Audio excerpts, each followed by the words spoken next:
গল্পটা শুরু হয় এক হুড পরা মানুষকে দিয়ে, যে একটি দুর্গের ছাদের ওপর লুকিয়ে আছে। সে অপেক্ষা করছে কখন সব আলো নিভে যাবে, যাতে সে ভেতরে ঢুকে তার লক্ষ্যকে হত্যা করতে পারে। কিন্তু সে লাফ দেওয়ার আগেই হঠাৎ পেছনে কারো উপস্থিতি টের পায়। সে ঘুরে তাকিয়ে দেখে দূরের এক টাওয়ারের ওপর দাঁড়িয়ে আছে কালো চুলের এক কিশোর, স্থির দৃষ্টিতে তাকে লক্ষ্য করে। হুড পরা লোকটির শরীর শিউরে ওঠে। তার মনে হয় এই ছেলেটিও নিশ্চয়ই তার মতোই কোনো ভাড়াটে ঘাতক। কিন্তু আরও ভালো করে তাকাতে সে বুঝতে পারে, এ ছেলে আর কেউ নয়, সেই কুখ্যাত সাইলেন্ট অ্যাসাসিন, যার অদম্য ক্ষমতার কাহিনী সর্বত্র ছড়িয়ে আছে। লোকটি তখনই বুঝে যায় পালানোর কোনো উপায় নেই। তাকে লড়েই পথ তৈরি করতে হবে। সে দ্রুত অন্য কোণায় সরে গিয়ে একগুচ্ছ ধারালো ধাতব কাটা সেই সাইলেন্ট অ্যাসাসিনের দিকে ছুঁড়ে মারে। কিন্তু তার দুর্ভাগ্য, ছেলেটি এতটাই দ্রুত যে সহজেই সব আক্রমণ এড়িয়ে যায় এবং সোজা তার দিকে দৌড়ে আসে। লোকটি তার ছুরি বের করে এক আঘাতেই সব শেষ করতে চায়। কিন্তু কালো চুলের সেই ছেলে চোখের পলকে নিজের ছুরি দিয়ে আঘাত ঠেকিয়ে তা সরিয়ে দেয়। ছাদের ওপর তাদের মধ্যে তীব্র লড়াই শুরু হয়। কিছুক্ষণ পর ছেলেটি দক্ষতার সঙ্গে লোকটির অস্ত্র কেড়ে নেয়। তবুও ভাড়াটে ঘাতক হাল ছাড়ার পাত্র নয়। সে আবার কাটা ছুঁড়ে মারে। অ্যাসাসিন তা এড়ালেও এতে লোকটির আক্রমণের একটা সুযোগ তৈরি হয়। কিন্তু ছেলেটি আগেই সব হিসাব করে রেখেছিল। মুহূর্তে সে আঘাতের ফাঁক গলে লোকটির পেছনে গিয়ে দাঁড়ায়। এখন হুড পরা ঘাতকটা হতাশ হয়ে পড়ে। সে বুঝতে পারে, তাদের শক্তির পার্থক্য আকাশ পাতাল। সে তার সব শক্তি, সব কৌশল ছেলেটির ওপর ঝাঁপিয়ে দেয়। কিন্তু ছেলেটি শান্ত থাকে, প্রতিটি আঘাত নরমভাবে ঠেকায়, সরিয়ে দেয়, প্রতিহত করে। এমনকি তার সবচেয়ে ভয়ঙ্কর আক্রমণটিও সে নিজের গোপন জুতার ব্লেড দিয়ে থামিয়ে দেয়। এতে ঘাতকের সব চাল ফুরিয়ে যায়। অ্যাসাসিন সহজভাবেই তার হাতে ছুরি বসিয়ে দেয় এবং এরপর তার পা ভেঙে তাকে মাটিতে ফেলে রেখে দেয়। ঘাতকটা বিশ্বাসই করতে পারে না কত সহজে ছেলেটা তাকে পরাজিত করল। শেষমেশ আকাশ থেকে নেমে আসা একটি তলোয়ার তার যন্ত্রণা শেষ করে। প্রতিযোগিতা সরানোর পর অ্যাসাসিন তার মূল টার্গেটের ঘরে ঢোকে। টার্গেটটি বিছানায় গভীর ঘুমে, বিপদের কোনো ধারণাই নেই। ছেলেটি আবার তার সংকল্প শক্ত করে, নিজের ছুরি উঁচিয়ে তাকে হত্যা করতে উদ্যত হয়, মিশন সম্পূর্ণ করতে। কিন্তু খুব অল্প কিছুদিন আগেও এই মারণঘাতী অ্যাসাসিন ছিল জাপানের এক সাধারণ, একা একটা কিশোর, আকিরা। সে হাই স্কুলে পড়ত এবং একাকী সময় কাটাতে পছন্দ করত, মোবাইলে মাঙ্গা পড়ে। তার সহপাঠীরা অধিকাংশই তাকে গুরুত্ব দিত না। একদিন হঠাৎ করেই বাস্তবতার বুকে একটা ফাটল ধরে। সে তার সমস্ত সহপাঠীর সঙ্গে একেবারে নতুন এক জগতে, এক রাজদরবারের মাঝখানে উপস্থিত হয়। সবাই ভয়ে জমে যায়, এটা কি স্বপ্ন, নাকি কোনো প্র্যাঙ্ক? ঠিক তখনই এক বৃদ্ধ জাদুকর দরজা ঠেলে ভেতরে আসে এবং জানায় যে মহামান্য রাজার একটি গুরুত্বপূর্ণ ঘোষণা আছে।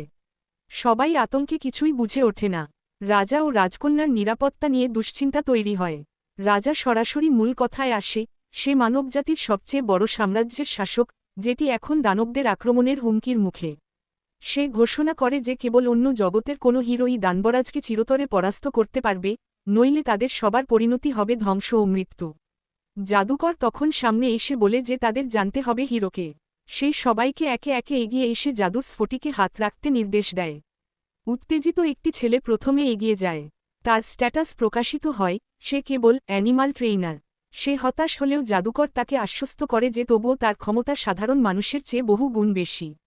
ক্রমে সব শিক্ষার্থীর স্ট্যাটাস জানা যায়, কেউ মেজো, কেউ নাইট, কেউ হিলার। আকিরার চোখে পড়ে, সবাইয়ের শুরুতে স্ট্যাটস 180, অথচ তার অ্যাসাসিন স্ট্যাটস 1800, অর্থাৎ 10 গুণ। এরপর সাতো নামে এক ছেলে এগিয়ে যায়। স্ফটিক জানান দেয়, সেই হিরো। তার স্ট্যাটস শুরুতেই 1000। জাদুকর তাকে অভিনন্দন জানায় এবং বলে সাধারণ মানুষের সর্বোচ্চ স্ট্যাটস 500, কিন্তু হিরো হওয়ায় তার দ্বিগুণ। এতে প্রমাণিত হয় যে আকিরার স্ট্যাটস অস্বাভাবিক, হিরোর থেকেও প্রায় দ্বিগুণ। সবাই সাতোর প্রশংসা করে, কারণ সে ক্লাসের সবচেয়ে জনপ্রিয় ছেলে। আকিরার এক সহপাঠী তাকে ধাক্কা দিয়ে বলে যে তারও স্ট্যাটস দেখানো উচিত। আকিরা ভাবে, অজানা এক জগতে এসে এমন অদ্ভুত সংখ্যা প্রকাশ করা ঠিক হবে না। আগে এই জগৎটা সম্পর্কে আরও জানা দরকার। সবাইয়ের স্ট্যাটস নির্ধারণ হওয়ার পর এবং হিরো চিহ্নিত হওয়ার পরে জাদুকর ঘোষণা করে যে তাদের ক্লাস অনুযায়ী অস্ত্র ও সরঞ্জাম দেওয়া হবে। এরপর তাদের রাতে ঘরে যাওয়ার নির্দেশ দেয়। সে আরও লক্ষ্য করে একটি লুকানো ক্যামেরা, মানে এই লোকগুলো তাদের ওপর নজর রাখছে, আর সেটা বেশ সন্দেহজনক। তাই সে সিদ্ধান্ত নেয় তার কনসিল প্রেজেন্স ক্ষমতা ব্যবহার করে তাদের চোখ এড়িয়ে যাওয়ার। নিজের কক্ষে ফিরে গিয়ে সে উপযুক্ত পোশাক পরে বারান্দায় এসে দাঁড়ায়, বাস্তবটা বোঝার চেষ্টা করে, সত্যিই সে আরেকটা দুনিয়ায় আছে। এরপর সে মনে করে, যত তাড়াতাড়ি সম্ভব এই দুনিয়া সম্পর্কে তথ্য সংগ্রহ করতে হবে। দেয়ালে দুই একটা লাফ দিয়েই সে কোনো কষ্ট ছাড়াই দুর্গের সর্বোচ্চ অংশে পৌঁছে যায়। হঠাৎ সে দেখে একটি জানালা খোলা। নিঃশব্দে ভেতরে ঢুকে পড়ে, ওটা রাজ্যের রাজার ব্যক্তিগত কাজের ঘর।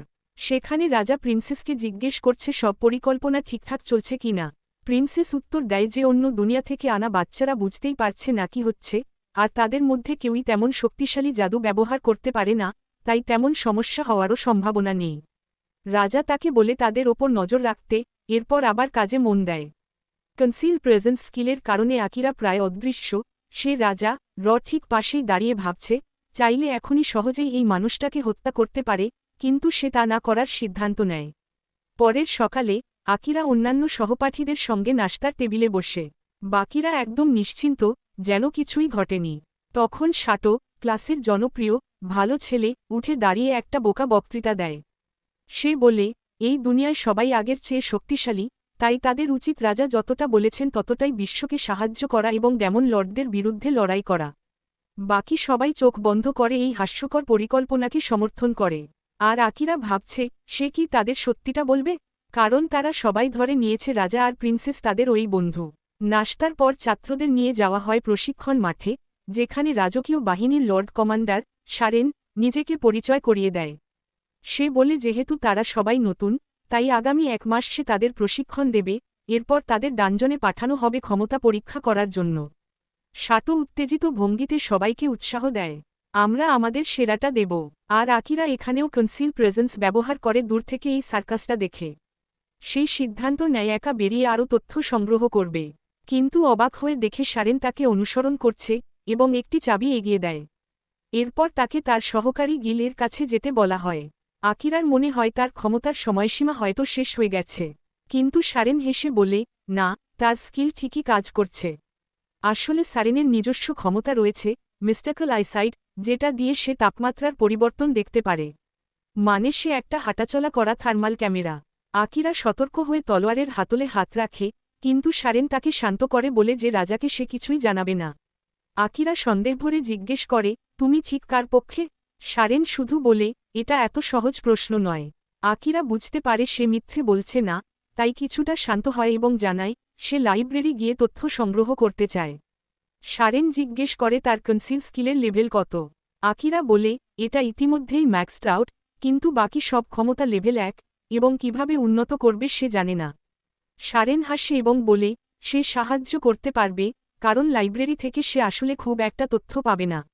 আকিরা ভাবে, তাকে কতটা বিশ্বাস করা উচিত, তবে শক্তিশালী হওয়ার প্রলোভনও সে অস্বীকার করতে পারে না। সে নিজেকে সংযত করে জিজ্ঞেস করে, আমি কিভাবে আমার পৃথিবীতে ফিরে যেতে পারি?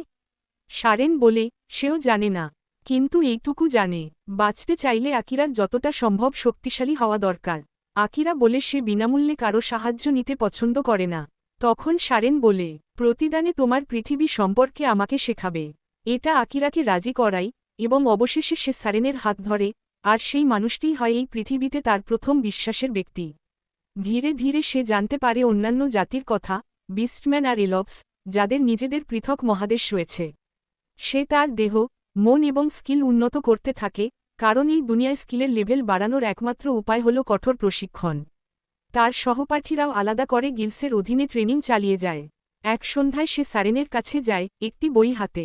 দেখতে সাধারণ কুকবুক মনে হলেও সে নিশ্চিত, এটা একটি রাজনৈতিক বই। লাইব্রেরি গিয়ে সে পড়ার চেষ্টা করলে শারেন বইটা নিয়ে হেসে বলে, হ্যাঁ, এটা রাজাকে উৎখাত করার পরিকল্পনা, কিন্তু কুকবুকের আড়ালে লুকানো। শারেন জানায়, রাজা মানসিকভাবে ভেঙে পড়া মানুষ। সে এমন কিছু করতে যাচ্ছে যা এই দুনিয়ার নিয়ম বদলে দেবে, এবং সেটা বিপজ্জনক। কিন্তু একই সঙ্গে শারেন হল রাজকীয় নাইট বাহিনীর প্রধান, তার পবিত্র দায়িত্ব রাজাকে রক্ষা করা। আকিরা বিষয়টি বুঝতে পারে এবং জানায়, তাদের অনিংয়ের রাতে সে রাজাকে হত্যা করতে পারত, কিন্তু করেনি। শারেন উষ্ণভাবে বলে, তুমি সঠিক সিদ্ধান্ত নিয়েছ। খুনি হওয়া মানে এই নয় যে তোমাকে অকারণ হত্যা করতে হবে। নেক্সট পার্টের জন্য চ্যানেলটিকে সাবস্ক্রাইব করুন।